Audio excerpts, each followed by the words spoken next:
오늘 목자학교를 허락하시고 또 오늘 우리 가운데 목자님들 가운데 또 하나님의 말씀이 진리가 새로워지게 하시고 또 정리되게 하시고 또 주께 배운 모든 것들을 주님의 맡기신 양들에게 또 충성들에 가르칠 수 있도록 모든 것들이 준비되어질 수 있도록 함께하여 주옵소서. 감사합니다. 사랑이 많으신 예수 그리스도의 이름으로 기도합니다. 아멘. 어서 오세요. 네. 혹시 어저께 한 것 중에 질문 있어요? 네. 없어요? 네. 뭐 질문 있으면 언제든지 하시고요. 네, 꼭 그 교재와 관련이 없어도 상관없어요, 사실. 네. 그러니까 모르는 게 있으면 언제든지 질문하고 해결하고 갔으면 좋겠습니다. 자, 오늘 성령님, 그다음에 교회 이렇게 두 개를 먼저 해볼게요. 성령님 얘기 우리가 어디서 사실은 제일 먼저 했냐면 일과에서 한번 했어요. 일과에서 거듭남 할 때, 그렇죠? 성령님이 오셔서 바람이 임의로 부는 것처럼 우리 안에 거듭남을 일으키셨다.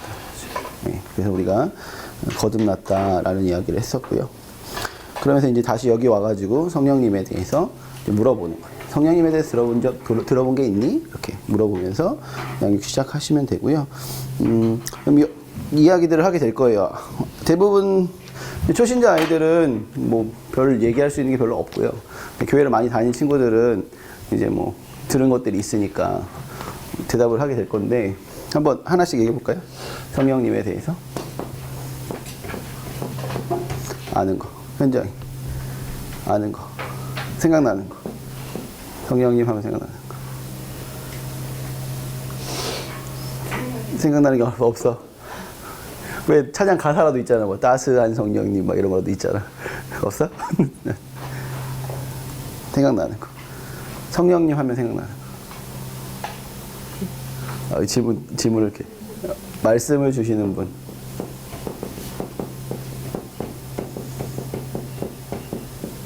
네. 또 열매.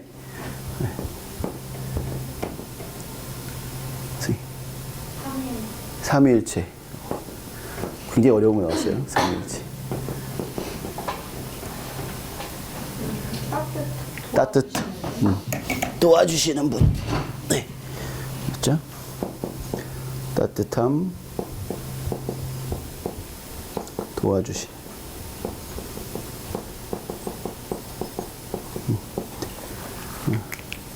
다 맞죠, 여러분? 근데 이제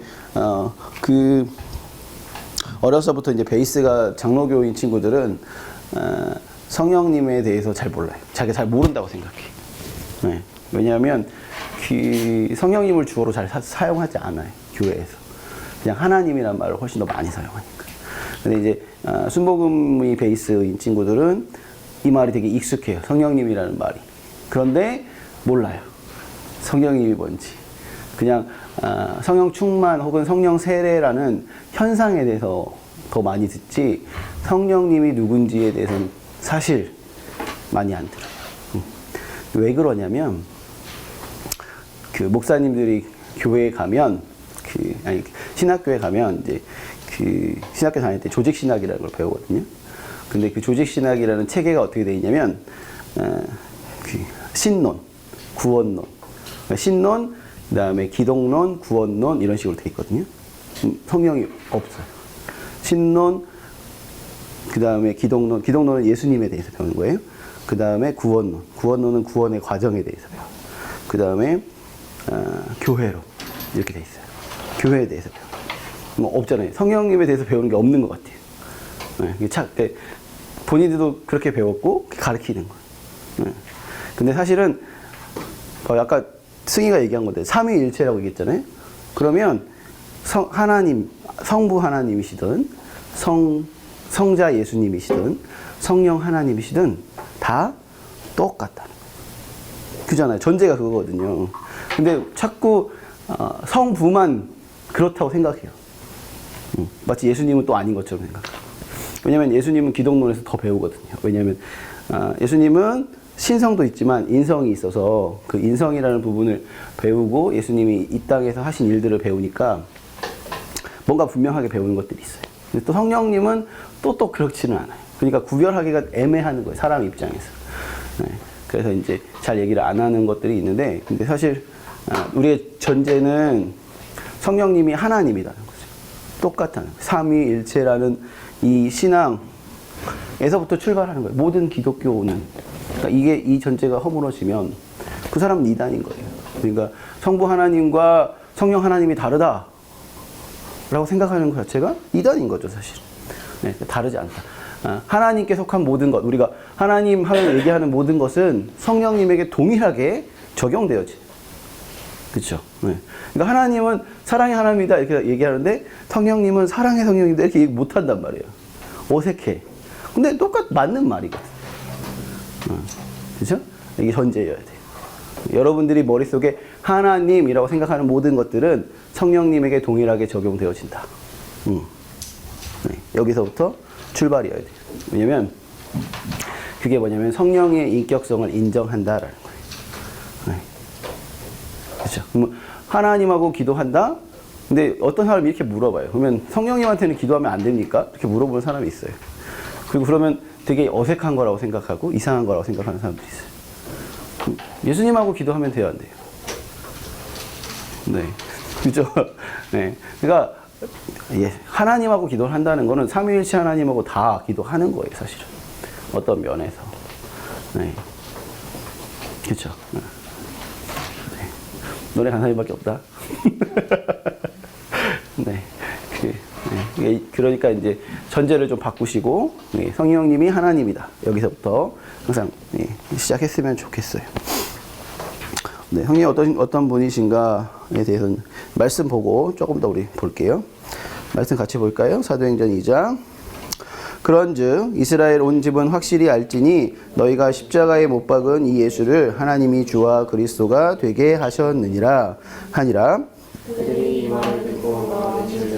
베드로가 다른 사도들에게 물어 이르되 형제들아 우리가 어찌할꼬 하거늘 베드로가 이르되 너희가 회개하여 각각 예수 그리스도의 이름으로 침례를 받고 회사함을 받으라. 그리하면 성령의 선물을 받으리니 이 약속은 너희와 너희 자녀와 모든 먼데 사람 곧 우리 주 하나님이 얼마든지 부르시는 자들에게 하신 것이라 하고 또 여러 말로 확증하여 권하여 이르되 너희가 이 패역한 세대에서 구원을 받으라 하니 그 말을 받은 사람들은 침례를 받음에 이날의 신도의 수가 3,000이라 더하더라. 그들이 사도의 가르침을 받아 서로 교제하고 떡을 떼며 오로지 기도하기를 힘쓰니라. 아멘. 네. 문제 한번 풀어볼까요? 문제 한번 풀어보세요.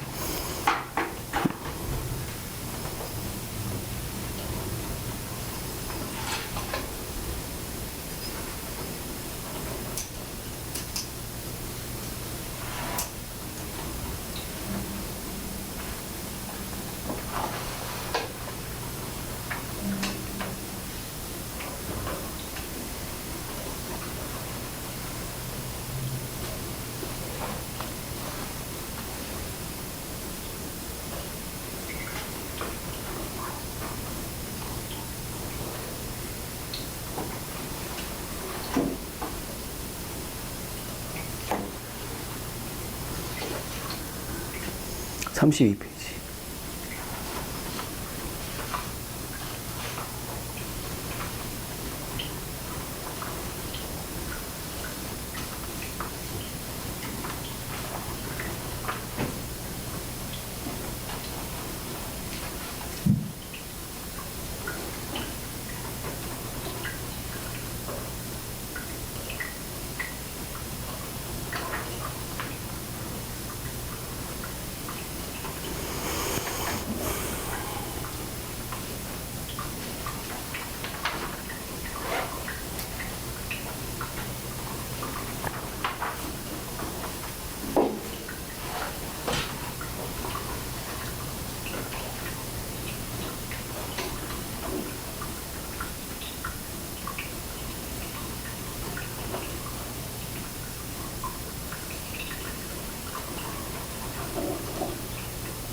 같이 볼게요. 자, 성령님을 어떻게 선물로 받을 수 있나요? 이게 이제 그 옛날 건데 지금 바꿨나요? 성령의 선물을 어떻게 받을 수 있나요?로 혹시 바뀌었나요? 안 바뀌었나요? 안 바뀌었죠, 질문이. 네. 이게 성경책이 바뀌어서 그런데 옛날에는 여기 중간에 너희 그리하면 성령을 받으리라 이렇게 돼 있었어요. 성령을 선물로 받으리라 이렇게 돼 있었나? 그 개역 한글은. 근데 개역 개정으로 바뀌면서 성령의 선물 받으니 이렇게 바뀌었거든요, 성경이. 그래서 네, 그런데 그죠? 아까 얘기했듯이 성령이 하나님이잖아요. 그죠? 근데 성령을 받으리니 이렇게 하면은 약간 어떤 뉘앙스인 것 같아요? 성령이 약간 물건처럼 느껴지죠. 던져서 받는 뭐 이런 느낌이잖아요, 한국어가. 그래서 이제 고치신 것 같아요, 성경 번역하신 목사님들이. 성령의 선물이라고 이제 바뀌어 있는데, 어쨌든 성령의 선물을 어떻게 받을 수 있을까요? 근데 이제 예수님께서도 성령을 주신다라고 하나님이 성령을 주신다라고 말하죠. 그랬을 때 이제 하나님이 성령을 주신다라고 말하는 이유는 성부, 성자, 성령의 어떤 관계 때문에 그래요. 삼위일체 할 때 조금 더 설명해 드릴게요. 어쨌든 답을 한번 해볼게요. 성령의 선물을 어떻게 받을 수 있나요? 본문을 그대로 하면 회개하고 예수 그리스도의 이름으로 침례를 받고 죄사함을 받은 후, 이렇게 말할 수 있죠.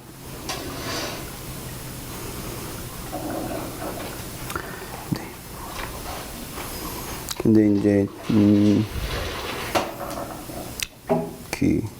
헬라어를 이제 정확히 보면 회개하라, 예수 그리스도의 이름으로 침례를 받아라, 죄사함을 받은 후에 뭐 이런 식이 되거든요. 그래서 중요한 건 여기서 회개하라는 건 단번에 단일에 한 번의 회개를 얘기하는 게 아니라 회개의 삶의 변화를 얘기해요. 그래서 우리가 하나님께서 우리를 이미 용서해 주시거든요. 그죠? 성령이 우리한테 먼저 오시잖아요. 그죠? 성령이 우리한테 오신다는 얘기는 우리를 이미 사하해 주신다는, 예수 그리스도의 핏값으로 이미 우리를 사하해 주세요. 그리고 우리가 그 사해 주심을, 성령이 우리 안에 오심을 확인하는 그게 믿음이었죠. 그죠? 그러면 믿음을 가진 다음에 어떻게 사냐? 바뀌어진 우리의 방향이, 삶의 방향이 죄의 방향에서 하나님의 방향으로 바뀌어진 삶, 그걸 뭐라고 하냐면 그걸 회개라고 해요. 방향을 바꾸는 걸 회개라고 해요. 그랬을 때 이제 이 말의 전체적인 뜻은 회개의 삶을 살아라라는 거죠. 너희가 이제 지금 이 상황이, 이 본문의 상황이 사도들 베드로가 설교를 하고 나서 사람들이 내가 죄인이구나를 깨달은 순간인 거거든요. 그 깨달은 죄의 깨달음 그 순간에 너희들이 이제 그러면 어떻게 해야 되냐 그랬을 때 회개의 삶을 살아라. 그러면은 그 회개의 삶을 살 때 하나님께서 여기 너에게 뭘 주냐면 그 삶을 살 수 있도록 성령의 선물을 주실 거야 라고 말하는 그런 상황이에요. 그래서 성령의 선물은 우리가 하나님께 돌아서서 하나님이 합당한 삶을 살면, 그죠? 준다는 거예요. 그 삶을 살게 하시기 위해서. 그게 성령의 선물이에요. 그랬을 때 이제 그 선물은 크게 이제 내적인 선물과 외적인 선물 두 가지로 나눌 수 있어요. 뒷페이지에 보시면 성령의 외적 충만과 내적 충만이라는 단어가 있거든요. 한 페이지 넘겨보세요. 그래서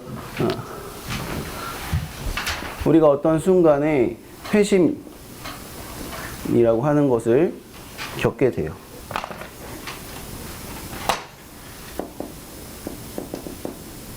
죄를 자각하고 하나님께 돌아서는 삶을 살기 시작하는 거죠. 그러면 이제 여기서 살아가는 방식을 이제 회개라고 하는 거예요.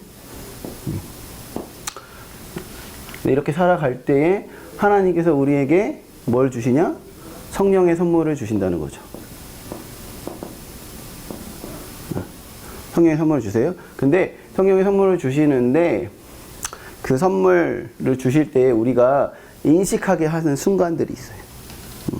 그 인식의 첫 번째, 그러니까 성령 하나님이 인격적으로 나에게 오시는데 그 오심이 어떤 식으로 오냐면 나의 인격이 혹은 나의 어떤 인격의 통제가 불가능해지는 순간, 그걸 성령 세례라고 해요.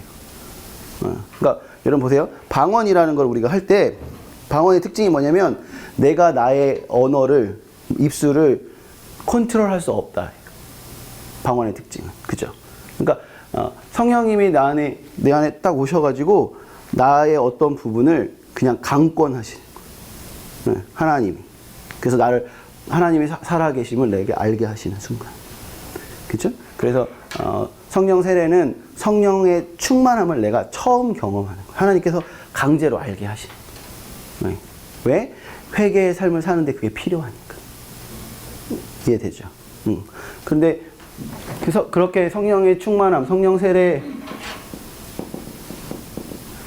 세례를 경험하고 뭐가 발생하냐면 성령의 선물을 주시는데 외적인 것과 내적인 것이 주어지는 거예요.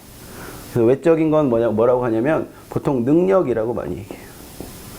뭐 방언을 한다거나 병고침을 한다거나 뭐 예언을 한다거나 뭐 이런 것들 있잖아요. 그런 기적을 일으키는 능력을 외적 충만이라고 하고요. 그 다음에 내적 충만이라는 건 뭐냐면 아까 기호가 말했던 열매, 성품의 변화를 이야기해요.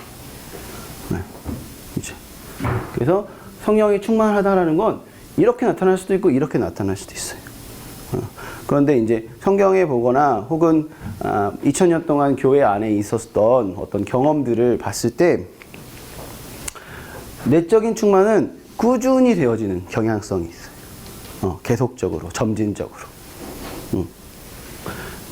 그러니까 한번 사람이 정말 하나님을 만나서 확 바뀌었다라고 느끼는 순간은 있어요. 왜냐면 회심이니까, 방향이 바뀌어버리니까. 하지만 그것이 체화되는 것은 시간이 필요해요. 그리고 외적인 것은 한시적으로 주어지는 경우가 많아요. 정말 필요할 때. 처음에 성령 세례 받아서 막 능력이 나타나는 사람이 평생 그렇게 나타나냐?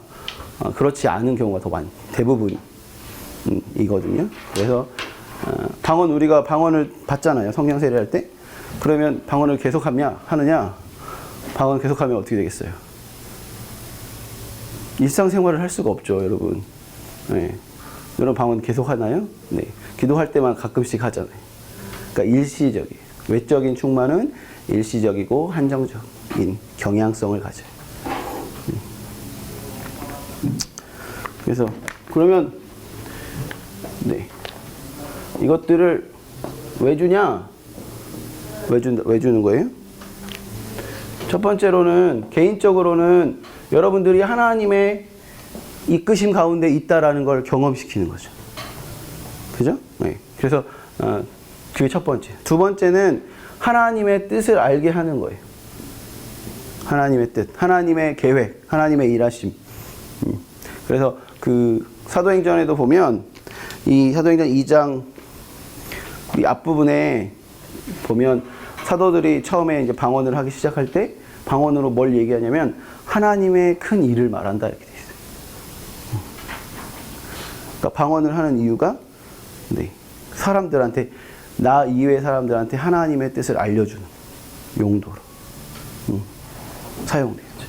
그리고 세 번째로는 대부분의 은사들 그러니까 외적인 능력은 무엇을 위해 사용되냐면 교회의 교회됨을 위해 사용돼요. 교회의 교회됨을 위해서. 교회가 더 뭐라고 하냐 풍성해지게 하기 위해서. 자 보세요. 그러니까 이게 세 가지 목적인데 그랬을 때 여러분이 만약에 어떤 사람이 막 그 방언으로 막 기도를 하고 있어요. 혹은 막 예언을 하고 다녀요. 그죠? 근데 그 사람이 예언을 하고 나서 그 예언을 들은 사람들이 교회를 막 떠나요. 그러면 그 사람이 예언하는 게 교회에 유익이 있어요, 없어요? 없죠? 그럼 그 사람은 하나님이 준 은사를 사용하고 있는 거예요, 아니에요? 그러니까 두 가지일 수 있어요. 하나님이 줬지만 그 사람이 잘못 사용하고 있다고 판단할 수도 있고요. 처음부터 하나님이 준 게 아닐 수도 있고요. 어떤 경우인지는 제가 뭐 얘기할 수는 없지만 어쨌든 그 사람은 교회에 유익이 되게 능력을 사용하고 있는 건 아닌 건 확실해요. 네. 그랬을 때 그 사람이 방언을 하고 예언을 하고 막 한다고 해서 아, 이 사람의 말하는 게 하나님의 뜻이구나 이렇게 가면 안 된다는 거죠. 네. 분명히 그럴 때는 그 사람에게 그것이 하나님의 뜻이 아니라고 얘기해 줘야 돼요. 오케이? 네. 여러분 막 그럴 수 있어요. 막 옛날에 캠에서 이런 일들이 있었대요. 막 MT를 갔어요. 선배님들이. 근데 캠은 또 이제 그 성령 충만 받는 걸 되게 중요하게 생각하잖아요. 그래서 MT 갔는데 이제 성령 방언 못하는 애들 방언 받게 해야 된다고 막 이렇게 기도를 한 거예요. 그러다가 어떤 여자 자매가 일어나더니 갑자기 막 애들을 한 줄로 세워놓고 막 예언을 하기 시작한 거예요. 네. 어떻게 됐을까요? 나중에는 그 여자가 하는 말이 너무 이상해서 얘가 귀신이 들었다라고 판단하고 귀신을 쫓는데 MT를 다 쏟았다고 하더라고요. 네. 네. 영을 분별하는 능력이 있어야죠. 네. 그러니까 뭐라고 해야 되냐. 성령의 능력을 사모하는 게 되게 중요하죠. 하지만 그 성령의 능력을 사모하는 것보다 더 중요한 건 내가 이걸 어디에 쓸지에 대한 준비되어짐이 훨씬 더 중요해요. 네. 그죠? 네. 그러면 성령을 어떻게 받냐? 사실 여기에는 안 나왔어요. 여기 안 나왔는데 우리 누가복음 11장 한번 볼게요. 누가복음 11장 9절에서 13절.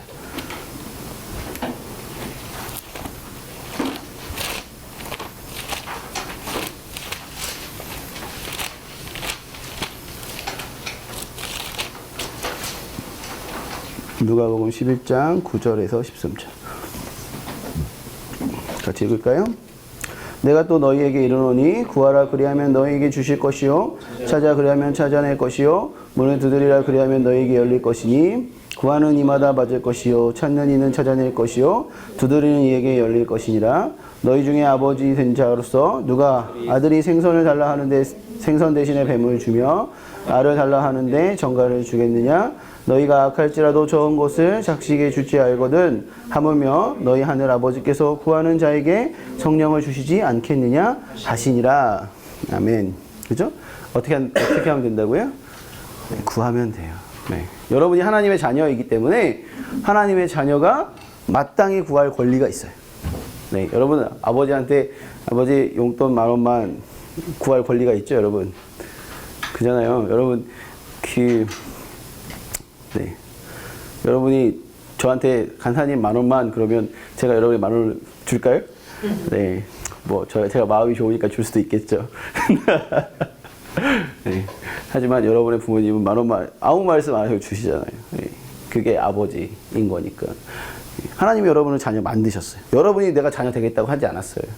그죠? 그러니까 하나님께서 책임지시는 거예요. 성령의 선물이라는 건 하나님이 우리 아버지로서 우리의 삶을 책임지시나라는 증거인 거예요. 네. 그래서 예수님께서 성령이 오시면 어떤 일을 하실 건지 더 많은 것들을 말씀하셨거든요.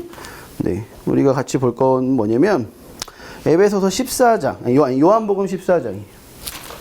요한복음 14장.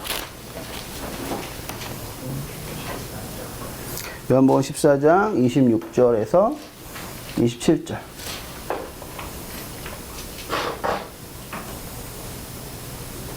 같이 읽을게요. 보혜사 곧 아버지께서 내 이름으로 보내실 성령 그가 너희에게 모든 것을 가르치고 내가 너희에게 말한 모든 것을 생각나게 하리라. 평안을 너희에게 끼치노니 곧 나의 평안을 너희에게 주노라. 내가 너희에게 주는 것은 세상이 주는 것과 같지 아니하리라. 너희는 마음에 근심하지도 말고 두려워하지도 말라. 아멘. 자, 여러분 여기서 성령이 오시면 뭘 준다는 거예요, 여러분? 평안, 그죠? 네. 평안이죠? 근데 네. 잘 생각해 보세요. 우리가 시작할 때 이게 하나님 나라에 대해서 우리가 얘기하는 거랬잖아요. 그러면 하나님 나라는 어떤 곳입니까? 라고 했을 때 바울 사도가 3가지 단어로 정리하거든요. 로마서에 하나님의 나라는 의와 평강과 희락이다. 이렇게 3가지로. 의는 하나님하고의 바른 관계를 얘기하고요. 평강은 평안이죠. 똑같죠? 그 다음에 마지막으로 희락, 기쁨이에요. 기쁨. 근데 예수님도 뭐라고 말하냐면 성령님이 오시면 너희가 평안을 얻는다. 그죠? 그러니까 성령님이 오신다는 건 다른 말로 바꾸면 우리가 하나님의 나라에 산다. 그죠? 우리가 일과에서 이 얘기했어요. 우리가 거듭나면 하나님의 나라를 살게 될 거라고. 그때부터. 그죠? 그때부터 사는데 우리는 계속 두려워하고 떨고 좌절하고 할 수밖에 없단 말이에요. 실수하고 거짓말하고. 그죠? 그런 우리를 붙잡아 주시는 분. 그게 성령님이라는 거예요. 그래서 그분이 우리에게 오셔서 예수님께서 우리에게 제자들에게 가르쳤던 그 모든 것들을 가르치시고 다시 가르치시고 내가 너희에게 말한 모든 것들을 생각나게 하는 거죠. 여러분들이 읽었던 성경 말씀, 들었던 성경 말씀, 여러분들의 삶의 그 순간순간에 필요한 말씀들을 기억나게 하시는 거예요. 그게 성령님이 하시는 일이에요. 근데 그걸 우리가 다른 말로 뭐라고 하냐면 그걸 하나님의 음성이라고 해요. 그렇죠. 그걸 하나님의 음성. 마치 여러분들이 이제 제 말을 듣듯이 이렇게 듣는 게 하나님의 음성 아니고요. 이렇게 들리면 한번 생각해 봐야 돼요. 네. 이게 성령의 음성인지 한번 생각해 봐야 돼요. 네. 그치? 여기서 이제 보혜사라는 말이 나오는데, 이 보혜사라는 말은 많이 들어보셨을 거예요. 헬라어로 파라클레이토스라는 말이거든요. 파라클레이토스라는 말인데, 이거의 정확한 번역은, 네, 이거 어떻게 번역되냐면, 뭐, 변호사, 변증가, 이런 말들로 막 번역돼요. 근데, 그러니까 원뜻, 이 단어의 원뜻은 뭐냐면, 옆에서 말하는 사람이라는 뜻이에요. 그러니까 누군가 옆에서 대신 말해주는 사람이 변호사예요. 법원에서 대신 말해주는 변호사고, 나랑 같이 이렇게 얘기해주는 사람은 상담가라고 하고, 그렇죠? 그래서 영어로는 뭐 카운셀러다, 뭐 이렇게 번역하거든요. 그래서 그 성령님이 우리에게 하시는 가장 중요한 일이 뭐냐면, 여러분들한테 말해주는 거예요. 네, 한 장 더 가볼게요. 한 장 넘기시면 16장 7절에서 13절. 말해주는데 뭐에 대해서 말해주는지 다시 한번 좀 구체적으로 나와요. 여기서 같이 읽어볼게요. 그러나 내가 너희에게 실상을 말하노니 내가 떠나는 것이 너희에게 유익이라. 내가 떠나가지 아니하면 보혜사가 너희에게 오시지 아니할 것이요 가면 내가 그를 너희에게 보내리니 그가 와서 죄에 대하여 의에 대하여 심판에 대하여 세상을 책망하시리라. 죄에 대하여라 함은 그들이 나를 믿지 아니하며 의에 대하여라 함은 내가 아버지께로 가니 너희가 다시 나를 보지 못하며 심판에 대하여라 함은 세상 임금이 심판을 받았습니다. 13절 보세요. 그러나 진리의 성령이 오시면 그가 너희를 모든 진리 가운데로 인도하시리니 그가 스스로 말하지 않고 오직 들은 것을 말하며 장래의 일을 너희에게 알게 하시리라. 네. 24절도 같이 읽어볼까요? 네. 23절부터 읽어볼게요. 그날에 너희가 아무것도 내게 묻지 아니하리라. 내가 진실로 진실로 너희에게 이르노니 너희가 무엇이든지 아버지께 구하는 것을 내 이름으로 주시리라. 지금까지는 너희가 내 이름으로 아무것도 구하지 아니하였으나 구하라. 그리하면 받으리니 너희 기쁨이 충만하리라. 네, 아멘. 여기서 이제 구하는 것에 대해서 얘기하고 이 구하는 것을 통해서 받는 게 뭐라고요? 기쁨이라고 했죠. 여기는. 그리고 죄에 대해서, 의에 대해서, 심판에 대해서 알려주신다는 거죠. 죄에 대해서는 여기서 죄가 뭐라고 정의하냐면 믿지 않는 거. 그죠? 그러니까 하나님에게로 방향이 되어 있지 않은 것. 그게 죄예요. 그 다음에 의에 대해서라고 하면 내가 아버지를 가니 너희가 다시 보지 못하리라. 그러니까 의는 무엇으로 얻느냐는 거냐면 예수 그리스도로 말미암아 얻게 된다. 라는 말이고요. 심판에 대하여라는 말은 예수님이 다시 오실 것에 대해서 얘기합니다. 네. 누가 왕이에요? 예수님이 왕. 네. 그런 식으로 성령님이 오셔서 주는 성령님의 역할은 네. 우리가 회개에 합당한 삶 혹은 회개에 합당한 열매를 맺도록 하시는 것. 그걸 공동체로 적용하면 교회가 교회되게 하는 것. 네. 그것입니다. 그래서 혹시 장로교회 다니고 있는 친구들이 있다면 장로교회에서의 말하는 성령론은 구원론이라고 해요. 그래서 구원에 하나님께서 삼위일체를 설명한다고 안 했군요. 삼위일체를 이제 설명하면은 이제 좀 이해가 될 건데, 삼위일체를 설명할 수 있는 친구 있어요? 삼위일체?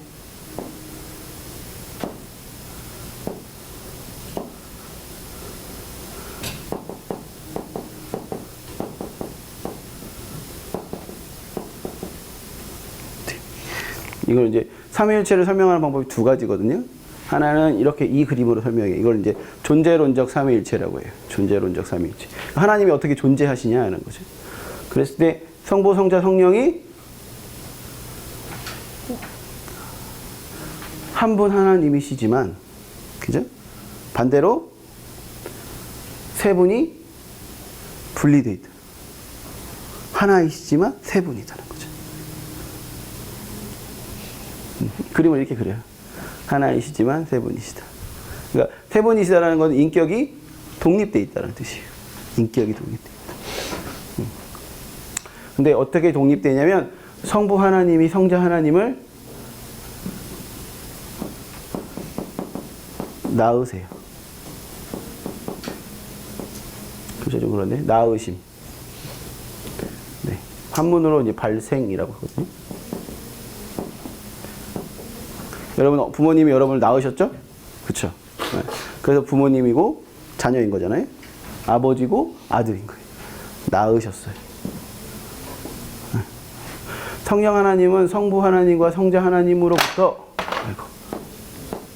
나오셨어요.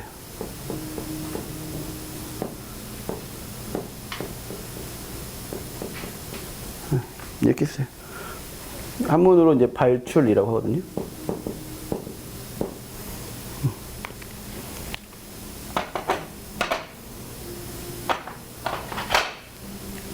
그래서 성부, 성자, 성령이 이렇게 존재하시는데, 그러면 순서가 있는 거 아닙니까?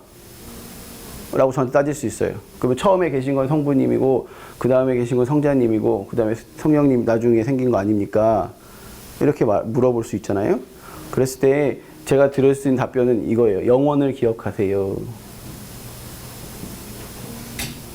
이게 순서가 되려면 뭐가 있어야 돼요? 시간이 존재되죠. 근데 이거는 시간이 없는 상태에서 이루어진 일이란 말이에요. 그러니까 순서의 개념이 아니에요. 그냥 논리적으로 우리에게 하나님께서 우리에게 하나님의 상태를 설명해 주신 거예요. 그러니까 우리는 자꾸 이걸 까먹어요. 그렇죠? 그러니까 이거는 그 논리적인 순서지만 시간적인 순서는 아니에요. 자, 그 다음에 이게 존재론적 삼위일체라고 했죠? 그다음에 경륜적 삼위일체라는 말이 있어요. 경륜이라는 말 되게 어려운 말인데, 여러분 경륜이라는 말하고 가장 비슷한 말이 뭐냐면 경영이라는 말이에요. 경영. 들어봤어요? 경영? 경영학과 있죠. 대학교 가면 네. 경제학과, 경영학과 이런 거 있잖아요. 그래서 세상을 다스린다 이런 말이에요. 그러니까 하나님께서 이 세상을 다스리시는데, 하나님께서 다스리시는 가장 중요한 목표가 뭐냐면 사람을 구원하는 거예요. 성경에서 얘기하는 하나님의 이 세상을 다스리심의 가장 중요한 목표가 사람을 구원하는데, 그 사람을 구원하실 때 하나님의 삼위일체 하나님의 역할이 약간 구분돼요. 약간. 그래서 성부 하나님이 계획하시고, 성자 하나님이 성취하시고, 성령 하나님이 적용하세요.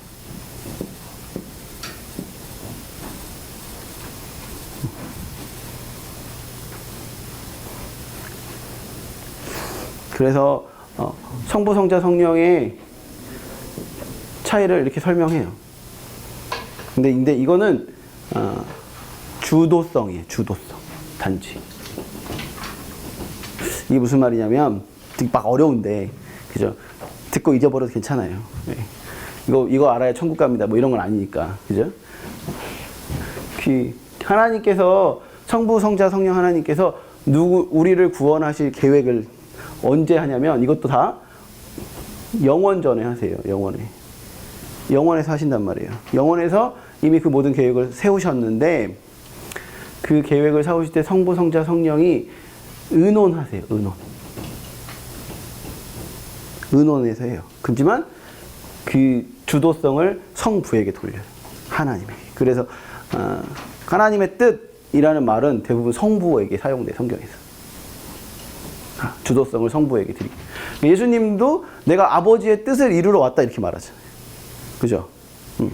그래서 그러면 이제 성부가 혼자 하신 거냐? 이런 게 아니고 의논해서 하셨겠죠.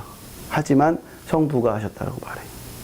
그러면 성취는 이 땅에 오셔서 그 계획을 성취하시는 게 예수님께서 하나님이 사람이 되실 그 계획이 뭐냐면 하나님이 사람이 되셔서 사람을 대신해서 죽으시고 부활하셔서 그 부활한 생명을 사람에게 주는 거란 말이에요.